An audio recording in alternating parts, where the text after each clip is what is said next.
The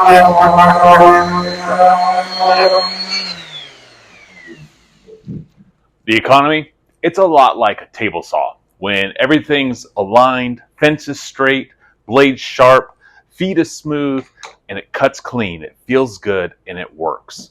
But if things get out of whack, say your fence is crooked, or you rush the feed, or the blade's dull, suddenly you've got kickback, burned edges, messy results. And if you're not careful, it'll bite. Right now, a lot of people are feeling that bite. Interest rates are still high, debt's piling up, and the whole system feels like it's kicking back harder than ever. But here's the thing.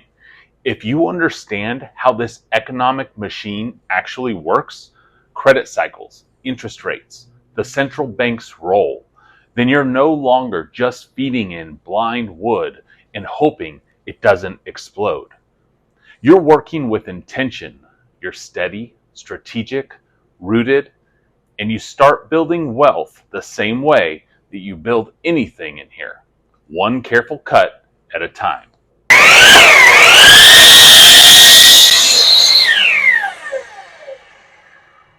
So yeah, if the economy's like a tool that can cut clean or kick hard, then it's on us to understand how to handle it. Because here's the truth. Most people are just reacting, getting hit by inflation, feeling the pressure of rising interest rates, watching the news and thinking, what now? But if you want to build something that lasts, whether it's your home, your finances, or your legacy, you've got to understand the blueprint of how this whole economic machine really works. So today, we're going to break it down. By the end of this video, you'll see exactly how credit shapes your everyday life, how economic shifts ripple through your home and your finances, and why owning real things like real estate, Bitcoin, and hard assets can help you stay steady when everything else is spinning. Hey there, I'm Josh, and around here, we keep it real. Whether it's building wealth, crafting legacy, or literally building something in the shop. I'm all about helping families like yours live rooted.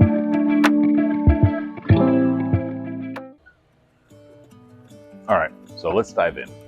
Ray Dalio, one of the most respected investors out there, says the economy doesn't actually run on money. It runs on credit. Now, that might sound like a small detail, but it's everything. Because credit is not just money you have, it's money you're promised, money borrowed from the future. When you swipe your card, take out a mortgage, or finance a car, you're buying something today with tomorrow's income, and that's credit. Now, imagine everyone is doing that at the same time. People are feeling good, jobs are steady, wages are up, lenders are handing out low-interest loans like candy. So folks start borrowing more, buying more, building more. Businesses expand, home prices rise, the economy grows. That's the boom phase. It's like everyone's got their foot on the same gas at the same time. It's just the front side of the cycle. Because eventually, the bills come due, credit cards fill up, mortgage payments start to pinch, interest rates creep up, and suddenly, spending slows down. People pull back, businesses tighten, and layoffs start. That's when the bust phase rolls in. It's not because anyone did something wrong. It's just how the credit machine is built. It's like breathing in and out, expansion, contraction. It's a system of highs and lows that repeats over and over again on small scales and large ones. And unless you understand that, unless you know how to read the signs, you can get caught buying at the peak or panicking at the bottom.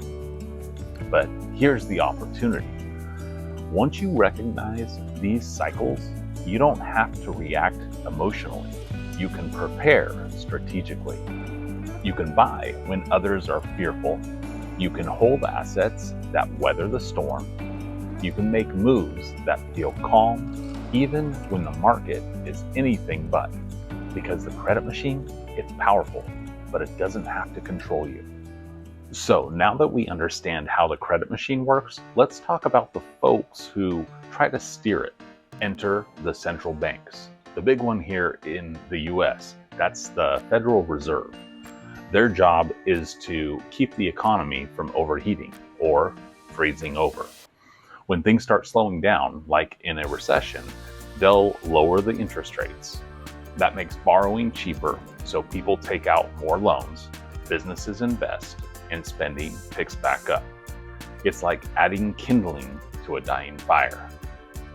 But when things start getting too hot, like housing prices skyrocketing, inflation running wild, they'll raise the interest rates to cool everything down. Suddenly, loans cost more, credit slows, and demand takes a breather.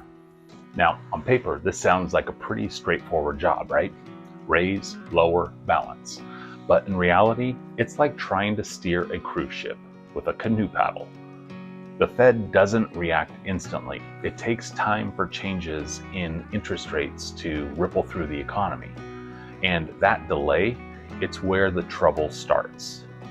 Sometimes they wait too long to act, and inflation gets out of hand. Other times, they slam on the brakes too hard and crash a recovery before it really begins. Either way, it's not them who feels the bumps, it's us. The truth is, the Fed has influence, but not precision. They're not wizards, they're people making giant, system-wide decisions with delayed feedback and imperfect information. And while they're doing their best to guide the ship, you and I, we've got to be smart enough to build our own raft. Now that means staying alert, paying attention to policy changes, and positioning ourselves with assets that can float, even when the tide turns. Because depending on the Fed to perfectly manage the economy, that's like waiting for a storm to end before fixing your roof. Let's not be those people. Let's understand the weather so we can build better shelters. All right, now that we've covered how the economy runs on credit and how central banks try to steer the system, let's talk about where you can actually stand firm when everything else is shaking. Because when the system starts showing cracks, when debt spirals out of control, when the dollar keeps losing purchasing power, and when the Fed keeps printing and printing just to keep the machine running, you need something that doesn't rely on someone else's promises. Now, that's where hard assets come in. I'm talking about things that are real, tangible, limited, stuff that doesn't disappear with a market correction or policy shift. And I break it down into two buckets that I personally believe in because I live it every day. Real estate, Bitcoin. Let's start with real estate. When you own a home or investment property, you're not just holding a number in a bank account. You're holding land, structure, shelter. You're holding the ability to create income, grow equity, and build legacy. Sure, the market has cycles, but a well-located, well-cared-for property, that's value that endures. And for families, it's more than just numbers. It's roots, it's peace, it's home. All right, now let's talk about Bitcoin. I know folks still raise an eyebrow at it, but think of it this way. If real estate is physical land you can stand on, Bitcoin is digital land you can't inflate away. There will only ever be 21 million Bitcoins. It can't be printed, it can't be altered, and it doesn't answer to the Fed or any government. It's code, it's math, it's scarcity that you can verify. In a world where dollars lose value every year, Bitcoin offers a way to opt out of the system. That's constantly being manipulated. Now, don't get me wrong. I'm not saying sell everything and go live in a Bitcoin bunker, but I am saying this. In times of uncertainty, smart builders diversify their materials. They don't just use particle board when the foundation matters. They reach for hardwood, for strength, for resilience. Bitcoin and real estate done right, they offer that. They're not about chasing hype. They're about building something solid when everything else feels like it's made of sawdust and duct tape. Because here's the deal. The economy will always have cycles. The Fed will always adjust rates too late or too early. And inflation, that's not going away. But if you anchor your wealth in real assets, you're not just riding the wave, you're standing on something that lasts. You know, after all this talk about debt cycles and interest rates and Bitcoin, it might sound like we're just talking numbers. But the truth is, this is about something a whole lot deeper. It's about control, not the kind that makes you feel powerful, but the kind that makes you feel peaceful. We don't have to be victims of this economic machine. We can be builders within it, rooted, resilient, intentional, crafting lives of meaning that outlast cycles. Hey, if you've made it this far, I just want to say thank you.